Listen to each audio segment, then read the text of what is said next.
जब भी कभी ईमानदारी की बात चलती है तो हमारे सामने एक बहुत फेमस स्टेटमेंट आती है and that is honesty is the best policy.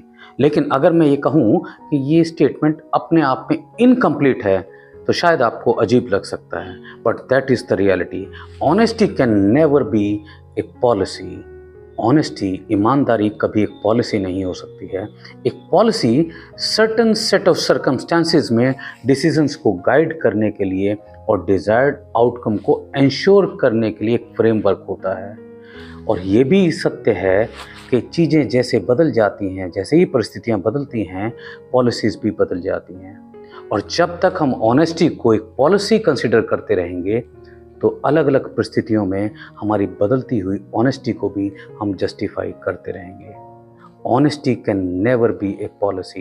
In fact honesty must be A core value.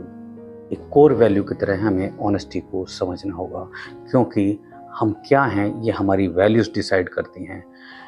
एक इंडिविजुअल का कैरेक्टर, एक कम्युनिटी की स्ट्रेंथ, एक सोसाइटी का क्रेडिबिलिटी लेवल और यहाँ तक कि एक देश का आइडेंटिफिकेशन भी उसकी वैल्यूज़ डिसाइड करती हैं, जैसे कि जापान इसका एक बहुत बड़ा एग्जाम्पल है।